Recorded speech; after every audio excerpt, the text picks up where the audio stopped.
to The Metal Hunter. My name is Luke, back for another The Year in Metal. This time I'm going to be tackling the massive year of 1988.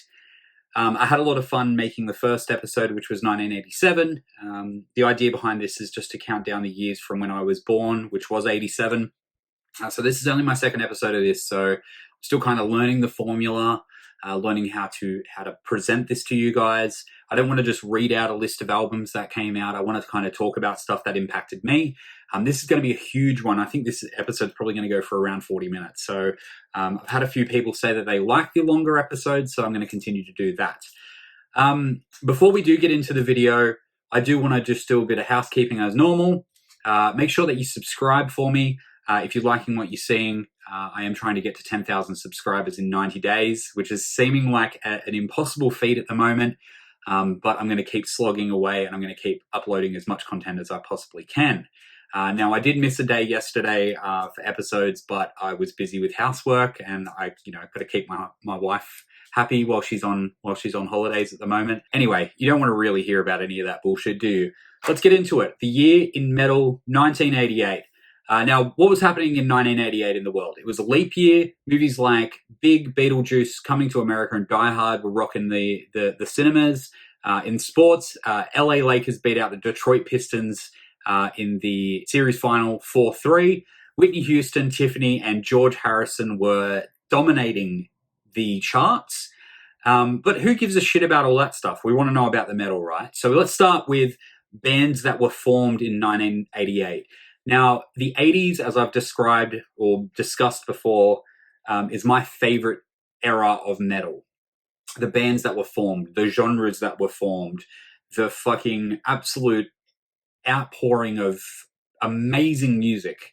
I think that there was a lot of people in the 80s that were frustrated with a lot of things that were going on, so they found music as an outlet, and heavy metal is the best outlet that I know. All right, so let's have a look at some bands that were formed. So, Amon Amarth. Now, they were formed under the name of Scum, and they were Scum until 1992 when they changed their name to Amon Amarth. One of my personal favorite bands, Cannibal Corpse. We also saw Carnage, Dismember, I Hate God, and Gamma Ray started.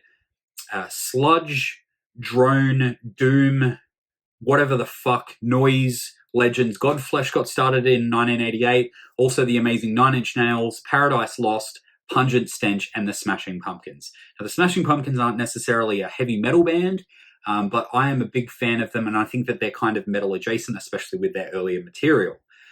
So some fantastic bands got started in 1988. Obviously, the legacy of Cannibal Corpse being one of, if not the biggest death metal band ever. Obviously, Amon Amarth, one of those bands that are starting to become more of a household name, so it's incredible to see the longevity that they've had. And I think that kind of does come down to them sticking to their guns and creating some very quality metal. It's not necessarily stuff that I listen to, but I have friends who are massive fans of them, and I get to listen to them kind of by proxy, I guess you'd say. Nine Inch Nails, obviously, everyone knows who Nine Inch Nails is. Trent Reznor is an absolute fucking genius. He's created some of the best records of all time. The Fragile, Downward Spiral. I fucking love Nine Inch Nails. My wife is a huge Nine Inch Nails fan, so she's the one that kind of got me more into them as I got older. I Hate God.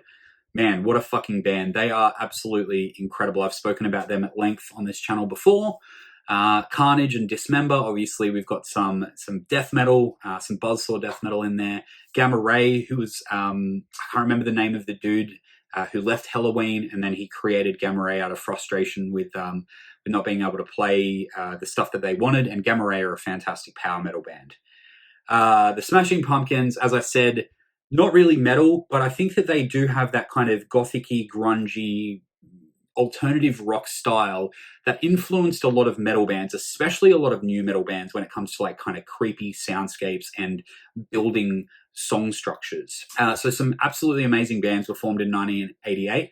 I could only find that only one band broke up in 1988, and that was Warlock, which is a shame, but also it meant that Doro could go on and make her own solo records, which are absolutely fantastic. In case you didn't know, I'm a big Doro fan and I'm a big Warlock fan. All right, now that all that bullshit is out of the way, let's get into the albums that were released in 1988.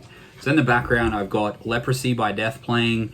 Obviously, it came out in 1988. It's going to be an album that I will talk about, a band that I talk about on at length. But we'll get to that in a couple of minutes. I've got everything in alphabetical order. Before I do get into the actual list, I will let you know that I'm not going to cut in any songs in between because I want this to reach as many places as possible, and usually I get blocked if I put songs, especially by bigger bands, and there's quite a few bigger bands on this one. Alright, so first up is Aussie legends AC/DC. They released the album Blow Up Your TV. Now, I'm only just getting around to really getting into AC/DC. They were kind of like a old bogan band. Oi, Damo, you cunt. Give us your lighter. Fuck off, man. I don't have one. To me, when I was younger, I was always like, oh, only dickheads listen to AC/DC. But obviously, I mean, I'm a bit of a dickhead, so I probably should be listening to them. Next up is Acid Rain with Moschenstein. Now, this is a band that I really didn't know much about until I started deep diving into this episode.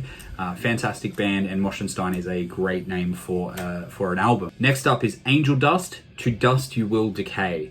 Fantastic traditional power metal band. They're a band that kind of flew under my radar for quite a few years, especially when I was completely renouncing power metal, but I think that they're fantastic, and I think that they're completely underrated. Next up is Anthrax, State of Euphoria. Now, I really enjoy this album. I think that the artwork is nice and bright and very weird to look at. I've got a little bit of damage on this one, but this is a 1988 press from Megaforce, just on black vinyl. I love the outfits, or they're not even outfits, like, I mean, their fashion back then was fucking amazing. Yeah, nice and black. A lot of people didn't really like this record that much. I thought that it was fantastic, or I think that it's fantastic. I guess it helped what would happen next, which was Persistence of Time, which is my favorite Anthrax album. I guess that because they went a little bit brighter, a little bit more upbeat on this album, they kind of had a direct reaction to that and then went really dark for the next record, and that fucking sounded amazing with them. So there we go, Anthrax, State of Euphoria. I also do have a CD copy of it somewhere, and I'm pretty sure it's signed. Let's have a look. Yeah, there it is there. There we go. I'll just pop that one down there. Pop you over there. All right, next up, Anvil, Pound for Pound. Now, Anvil are a Canadian heavy metal band. I'm not really a huge fan of them. The documentary was great. I understand what they were doing, but not really musically for me. Next up is Atrophy, Socialized Hate. And then we've got Bathory, Blood, Fire, Death. Now, Bathory are a band that I didn't really get into until basically this year. As I've been celebrating the history of heavy metal, I've been going back and finding bands that I missed, or bands that are underappreciated. And Bathory is definitely a band that I missed. I've had a lot of people in my ear about that band, but I've only just gotten around to listening to their albums, and Blood, Fire, Death is fantastic. Next up, shout out to my friend Donovan. He is a fantastic guitarist. He's played in a bunch of Newcastle bands, and he and myself are starting up a new band very shortly. Hopefully, once this lockdown ends, we'll be able to get in a room and make some noise. But he let me know about this guy named Jason Becker. He released an album called Perpetual Burn in 1988. Now, Jason Becker was involved with, I think it was Marty Friedman from Megadeth, and they were in a band called Cacophony together, and that's how Jason Becker basically came to rise. Unfortunately, Jason Becker has succumbed to a neurological disease, and he can no longer speak. Which really sucks. I don't think he's passed away yet, but I think that he hasn't been able to play guitar or speak for many, many years, which is such a shame because he's an incredible player. Next up, Blind Guardian, Battalions of Fear. Blind Guardian are a fantastic power metal band. Once again, another band that it took me so long to get around to, but once I stopped taking myself too seriously and stopped taking heavy metal too seriously, I started enjoying more traditional and power metal bands, and Blind Guardian are a fucking fantastic power metal band. I think that they're definitely the most adventurous and luscious of the power metal bands. You know, they're really up there with how grandiose they sound and how amazing they actually are. Next up is a band that I actually only heard for the first time yesterday when I was doing my research for all of this. It's a band called Bulldozer. I want to say that they're Italian. I hope I got that right because I didn't write it down. They released two records in 1988. One was called 9, and then there was another one called Neuro Deliri. And I listened to these guys, and fuck, they blew me away. I am going to be going out and trying to track down their records. I would not be surprised if their records go for a lot of money because they're a very underground band. Next up, we've got Bolt Thrower in Battle There Is No Law. This was their first album. That's a bit of glare. And Bolt Thrower are one of my favorite bands. I got to see them in 2010 with Rotting Christ, I want to say, and Benediction, which was fucking awesome. That was in London. I got to drinking and talking with a couple of people in the crowd because I often go to shows by myself, so I try and make some friends. But I had a few beers and my words were a little bit mixed up, and I accidentally called this album In War There Is No Law instead of In Battle There Is No Law, because I got War Master in this one mixed up, and mainly because they're both my favorite albums by Bolt Thrower. And he lost his mind at me. He was like, you fucking aren't even a fan of Bolt Thrower, blah, blah, blah. And I was like, whoa, dude, you take it way too seriously. Maybe metalheads take it a bit too seriously. I take it seriously a lot of the times, but also, like, I think that there's a lot of parody within heavy metal, and I think that the fans can go a little bit too fucking bonkers with that kind of shit. You can actually tell where I got sunburnt yesterday when I was doing the lawns. Next up, we've got the band Cacophony. They released an album called Go Off. Now, this is the band with Jason Becker in it, and I think it was Marty Friedman. I might be wrong about that, but I have a feeling it was a member from Megadeth. They only released like 2 records, I want to say, and it was like, I think it was 88 and 89 they released records. Next up, we've got Candlemass with Ancient Dreams. As you guys know, I'm a big Candlemass fan. Fantastic band. I don't think that they've got a bad era. I don't think that they've got a bad record. I don't have a preference when it comes to their vocalists. I think that they all have fantastic talents for what they were doing at that time. Next up, we've got Carcass, Reek of Putrefaction. Now, Carcass are a weird band for me. There are albums and songs that I absolutely love, and then there are albums and songs that I absolutely hate, and I don't get the hype. But I'll get into that on another time. Next up is Celtic Frost, Cold Lake, the album that everyone panned, everyone fucking said it was terrible. I think it's a great rockin' record. Whatever, sue me. Next up, we've got Coroner, Punishment for Decadence. Now, Coroner released an album in 87 and 88, and I think 89 or maybe 90, but they were very prolific in the late 80s. They were just putting out albums, and they were all fucking really, really good albums. The fantastic thing about metal and music in general in the 60s, 70s, and 80s is bands were much more prolific. They were releasing albums every year, or if not every year, every second year. I enjoy bands that are like clockwork like that. Some of my favorite bands have been like that, like the Black Dahlia Murder, Every Time I Die, and the Acacia Strain. They were all on a 2-year rotation where they would bring out an album every second year. All 3 of them have actually slowed down in the last couple of years, and there's been like 2 or 3 year gaps. There's been 3 or 4 year gaps between albums, which is very interesting, I guess, because they're getting older and they're getting into different things like being married and having kids and all that kind of stuff, which is great for them, but I want some more music. Next up, we've got Crimson Glory with Transcendence. Now, Crimson Glory are a band that I have never heard of until yesterday. In retrospect, I'd seen the album cover, but never really clicked to me to check it out. But because I was doing this deep dive on the year of 1988 in heavy metal, I decided to check it out, and fuck, it is fantastic. If you haven't heard this record, you definitely should go and check it out. Maybe after the video. Watch the rest of the video, then go and check it out, because there's going to be a list for you. I want you guys to find out about all these fucking great heavy metal albums. I do it so then you don't have to, you know?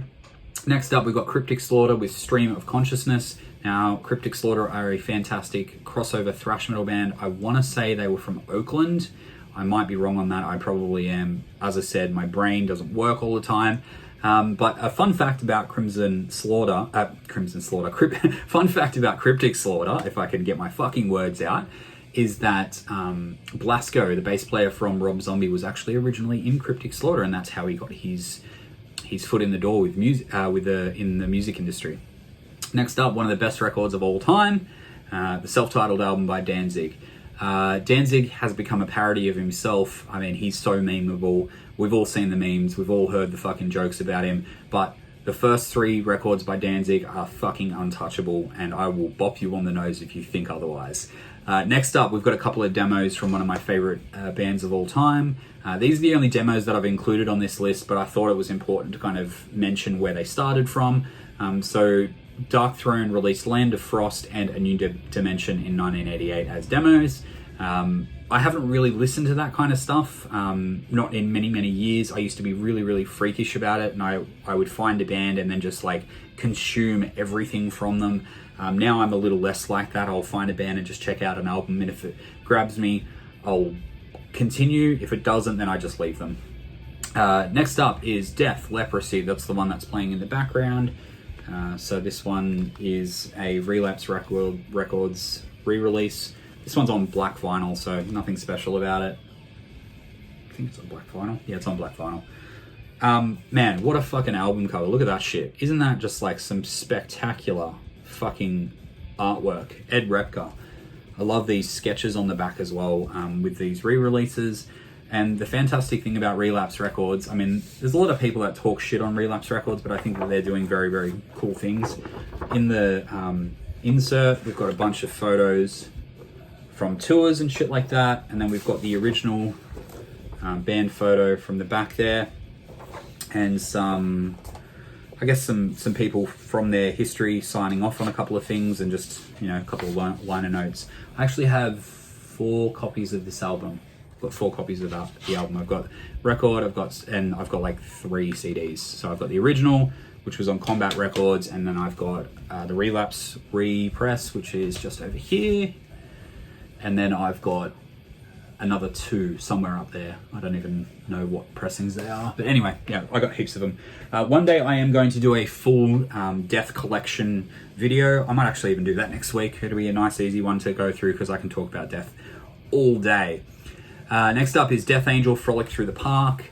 Death Angel, I've mentioned that I really, really enjoy them. I've got a signed postcard or a signed photo from their singer Mark from the Metalhead box, which I absolutely love, and I'm thinking about restarting my Metalhead box subscription soon. If you guys haven't seen any of the videos, I'll link up here and you can check out what that's all about. Next up, we got Deathwish, Demon Preacher. Now these guys are a fantastic UK thrash metal band. They were very short-lived, but you don't hear about a lot of great you don't hear about a lot of thrash metal bands from the UK from the 80s. I know that there was a small pocket of bands, and forgive me if I'm wrong about this, I feel like there was only a handful of bands in the 80s and 90s that were doing thrash metal out in the UK.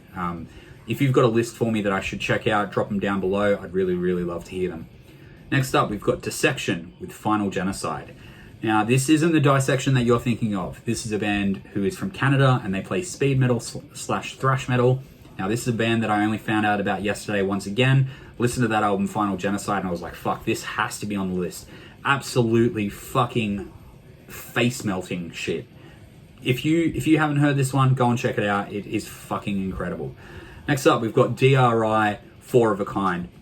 DRI are a fantastic crossover thrash metal band. I've spoken about them before. I have a great love for them. Really punky kind of crossover thrash.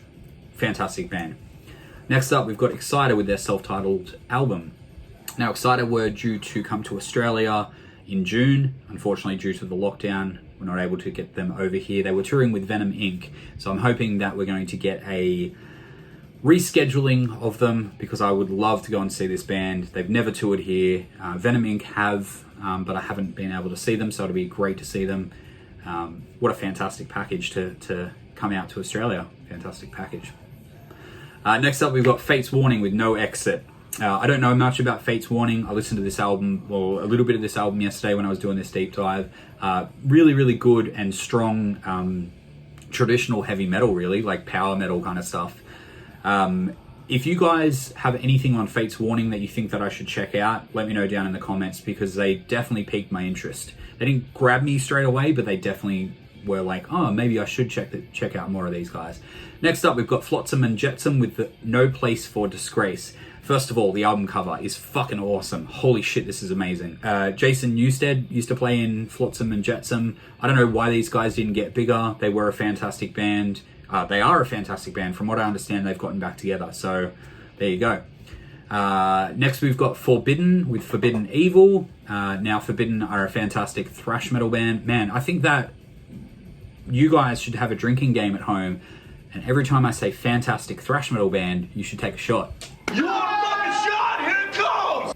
Or every time I just say metal, you guys will just die of alcohol poisoning. I don't know where I felt like I get a little drink around here, do you, bud?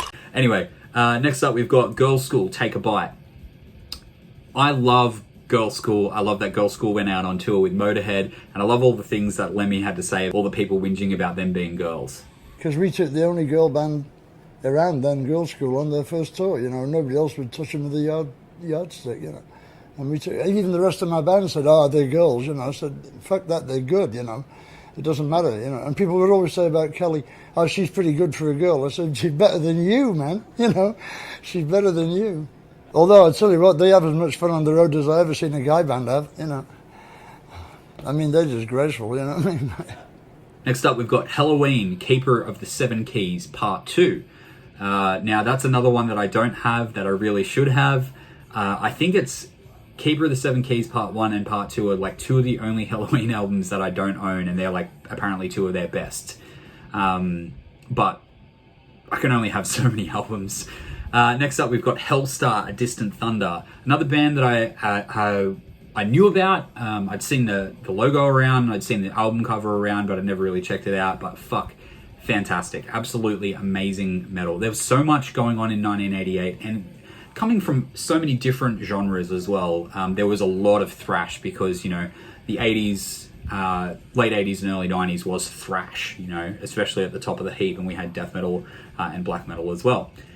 We were coming into the second wave of black metal, I guess, you know, in the late 80s into the early 90s, especially with bands like Dark Throne and Mayhem coming out, and Satyricon.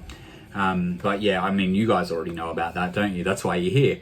Next up, we've got Hobbs, Angel of Death with their self-titled album. If you don't know who Hobbs, Angel of Death are, they're an Australian institution. I definitely recommend going and checking this album out. These guys would be a band that I would recommend if you wanted to look into the history of heavy metal in Australia. They'd definitely be a good starting point, and going through bands like Mortal Sin. And there's so many to mention that I won't get into it in this video, but I am going to do a deep dive into the history of Australian heavy metal eventually.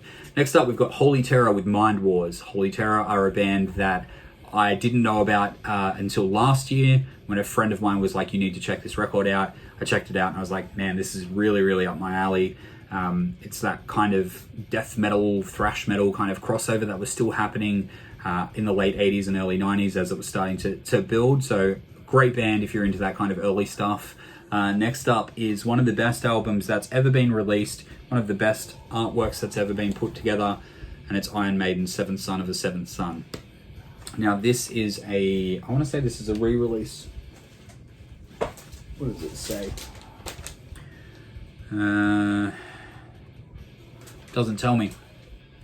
I think this is a repress. The cover's a little bit too amazing. I actually like this cover more than the actual Seventh Son of the Seventh Son cover, which is saying something, because this is my favorite, or maybe my second favorite album cover of Iron Maiden. This one is absolutely fucking amazing. And even though I'm not doing any recommendations of songs off any of these albums, I mean, if you haven't heard Can I Play With Madness, get the fuck out of here. What a banger of a song. Okay, next up we've got Judas Priest with Ram It Down. This is the second album that I ever owned by Judas Priest, or maybe even the first. I think I might have even gotten this and the live album. Not a favorite, but still a fantastic album. I mean, this was obviously just before Painkiller came out, and Painkiller was, I think, their peak. Personally, that's my favorite album by them. I think that they were starting to move away from the more classic kind of stuff and moving into like the more machine gun kind of like Painkiller styled guitars and drums, and I think that there's definitely some flourishes of fantastic music on here, but overall it's not really their best album. And next up we've got King Diamond with Them. Man, I mean, obviously, I like a bit of King Diamond. I don't know if I've ever mentioned that. Andy LaRocque is one of the guitarists that is... He's one of those guys that you can just tell that it's him whenever you hear him play. It's fantastic. Much like Hetfield, much like Schuldner, much like Zach Wilde, people like that. Absolutely fucking flawless player. I love this album. I love King Diamond. What more can you say? I'm going to do a deep dive on King Diamond as well, so keep an eye out for that. Next up, we've got an EP from Kreator, Out of the Dark Into the Light. I actually used to own this album, or this EP, I should say.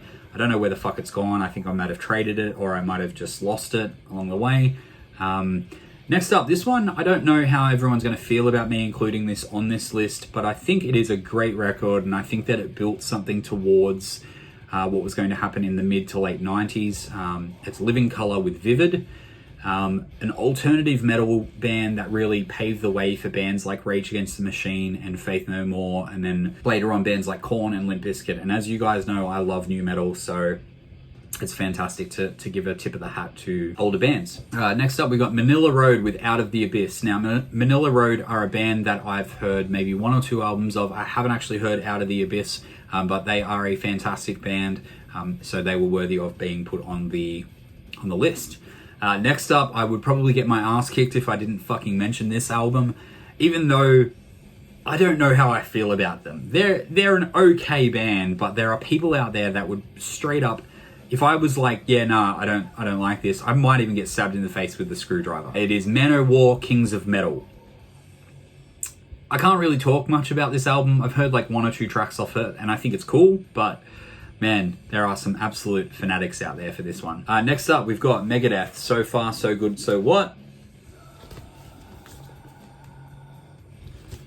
Some great tracks on here, but I think that it was a bit of a...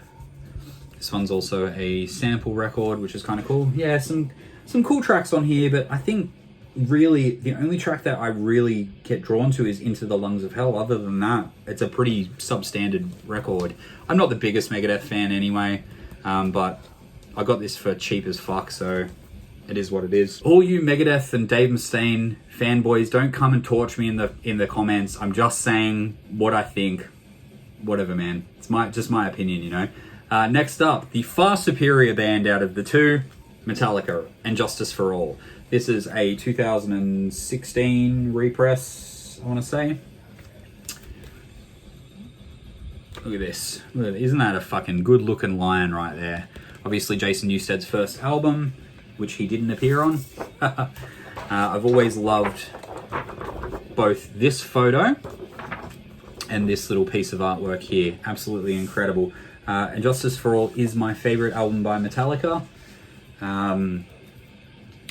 The girth of the guitar tone, the aggression in the vocals, Hetfield's ability to write a song that is so epic and so universal yet sounds so personal is that's the peak for him, I think. I think personally that and Doris on the front, man,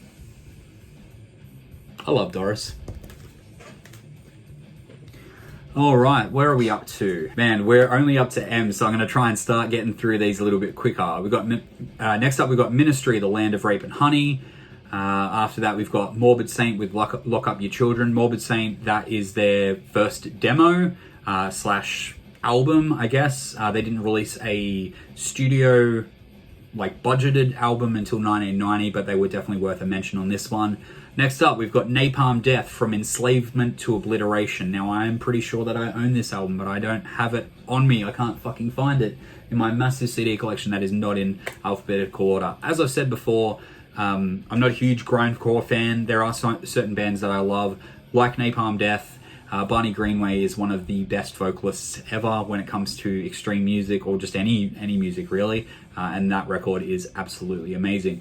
Next up, we've got Nasty Savage with Abstract Reality. I always thought that Nasty Savage were a hair metal band, but after listening to them for the last couple of months really, I found that they're definitely not that. Next up, we've got Nuclear Assault with Survive. Nuclear Assault, one of those thrash metal bands that I told you to check out. So you need to, if you haven't done that already, I've given you homework. You really should do that and let me know what you think in the comments. Okay, this band, there's two bands on here that I found that I was ashamed that I hadn't heard before. This is one of them. It's a band called Numbskull, and the album is called Ritually Abused. What the absolute fuck? This is thrash metal like I haven't heard before. Absolutely fucking amazing. And the album cover is incredible as well. I'm being very hyperbolic today, mainly because my brain is absolutely melting out of my head from just like all the metal that I've been listening to over the last 24 to 48 hours. So I hope that you're enjoying everything that you're seeing so far. I know that it's a bit of a stretch, but let's keep going. So we've got Onslaught with Shell Shock. Now Onslaught are another fantastic thrash metal band, so you better do a shot. After that we had, now these guys were actually called Incubus when this came out. The album was called Serpent Temptation, but they were forced to change their name. They changed it to Opprobrium, however the fuck you pronounce that. Anyway, they released the album Serpent Temptation. Much like Death and Morbid Angel, Incubus were coming out with some absolutely fucking blistering death metal in the late 80s, and it's a real shame that they had to change their name, because Opprobrium is less metal than Incubus, I guess. Next up, we've got Overkill with Under the Influence. I left Overkill out of one of my lists not long ago, and someone mentioned it to me, and I was like, fuck, I love Overkill. Bobby Blitz, man, what a vocalist. He is old as fuck. I said that on another video, so, man. Anyway, speaking of old as fuck, next up is Ozzy Osbourne, No Rest for the Wicked. This is not really one of my favorite albums by Ozzy. I don't grab for it when I go to listen to Ozzy Osbourne. It is in my collection because I'm a completionist when it comes to certain bands. Ozzy's released probably some of the best heavy metal, it's not even probably, he has released some of the best heavy metal in the world, either through his solo project or through Black Sabbath. So he's allowed to have albums that are a little bit more subpar. Next up, we've got Pantera with Power Metal. Now, this was the first album to feature Phil Anselmo, and even though they were more of a traditional heavy metal band with a bit of hair and glam kind of influences back then, this was starting to show a little bit more of that muscular movement that they were trying to go for with their later albums like Cowboys from Hell, Far Beyond Driven, Vulgar Display of Power. All the albums. I mean, we can talk about Pantera all day. As you guys know, they're my favorite band. Next up, we've got Pestilence with Malleus Maleficarum. This is an album that I kind of missed. Consuming Impulse is one of my favorite albums of all time, but I don't know why. And I listened to it not long ago, and I was like, oh my god, why the fuck did I not really get into this album? It just happens. This is another one that I might get flamed on. Queensryche released Operation Mindcrime. Now, the reason that I've added this one on there is because it was on a lot of lists of top 10 albums of 1988 that I was, while I was perusing the internet, which is really interesting to me because I've listened to it a couple of times. I own it somewhere over there, but I don't get it. It just sounds like a heavy metal record to me. Maybe I just don't, I don't know, maybe I'm dumb or something like that. You let me know in the comments if you're a Queensryche fan. Next up, we've got Rage with Perfect Man. I like Rage. I like a lot of their newer stuff. I didn't really like any of their older stuff. I haven't really even listened to Perfect Man, but I thought I'd chuck it on there because I do like that band. Next up, we've got Raven with Nothing Exceeds Like Excess. Raven are one of those bands that influenced Metallica, so they had to be included on here. Next up, we've got Razor with Violent Restitution. Razor are a fantastic thrash metal band. I think that they were due for an Australian tour soon as well, so correct me if I'm wrong. Next up, we've got Rigor Mortis with their self-titled record. Another one of those early death metal bands where they were incorporating just the fastest thrash that they could with heaviest riffs that they could, and man, what a fantastic album. Next up, we've got Running Wild with Port Royal. Running Wild are a band that I wouldn't usually listen to, but they definitely need to be included in here, especially with the traditional heavy metal and power metal. Next up, we've got Sabbath. So this album is called History of a Time to Come. I'm gonna start burning through these because I'm taking my time. We got Sadus with Illusions, which was also known as Chemical Exposures. Then we've got Saint Vitus with Mournful Cries. Saint Vitus has Wino in it. He was in The Obsessed, and he is one of those dudes who is... He should be much more recognized than he actually is. I hold him in the same esteem as I hold Lemmy or Matt Pike from High on Fire. An absolutely incredible musician. Who knows why he didn't become bigger than he actually is. Next up, we have Samael with Medieval Prophecy. Samael are a interesting band that release... Every now and then they release something I'm like, holy fuck, that's awesome. And then the next album will be like, holy fuck, that's dog shit. Do you have bands like that? Let me know down in the comments. Next up, we've got Saxon with Destiny. Now, I saw Saxon in 2009 at Varken Festival. I also saw them in England as well, which was fantastic. You know, watching Biff sing on his home soil was awesome. Next up, we've got Slayers, South of Heaven. I've got 2 copies of that one. I've got, what have we got? I think that's an OG, and then that one's a repress.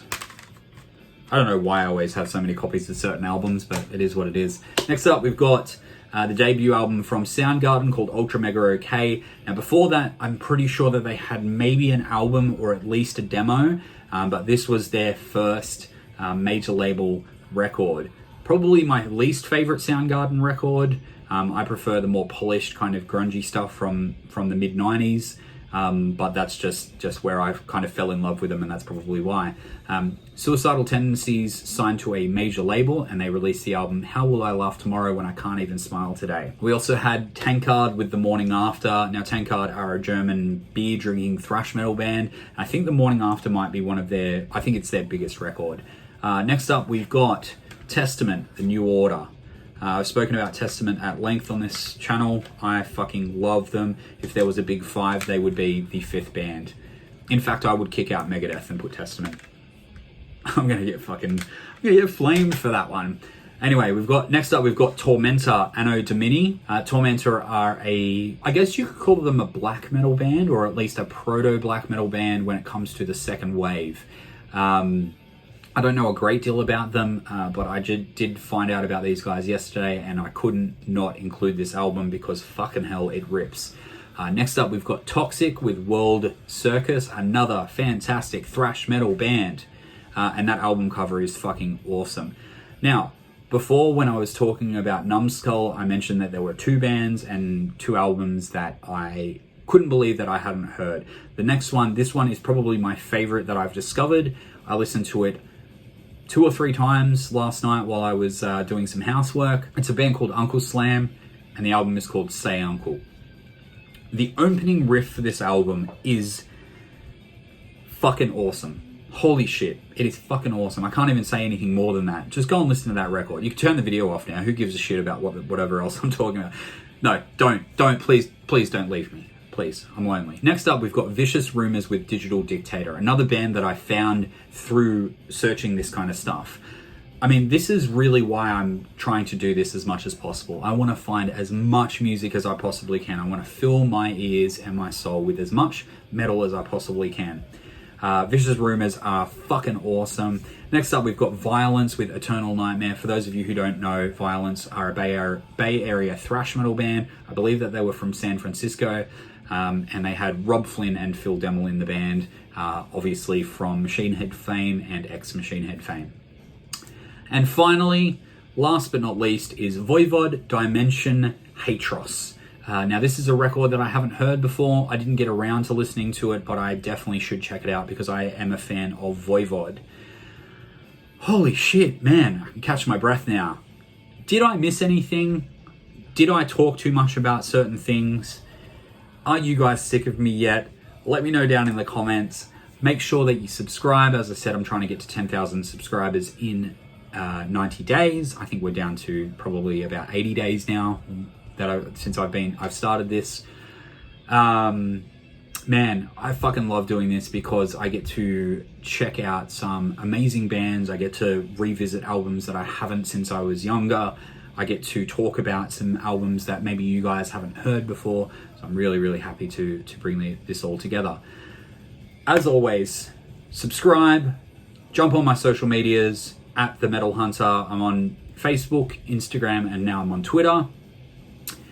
Make sure that you leave me a comment. I really love having a chat with you guys in the comments, and feel free to talk about anything you want. If you want to talk to me about other styles of music, about hip hop or punk or anything like that, I am a very versatile individual and I listen to a lot of different stuff, and maybe there's some stuff that I've missed. And look at that, that's perfect timing. My Leprosy album has finished. And with that, I will sign off. I have been Luke, the Metal Hunter. I'll see you next time. Bye.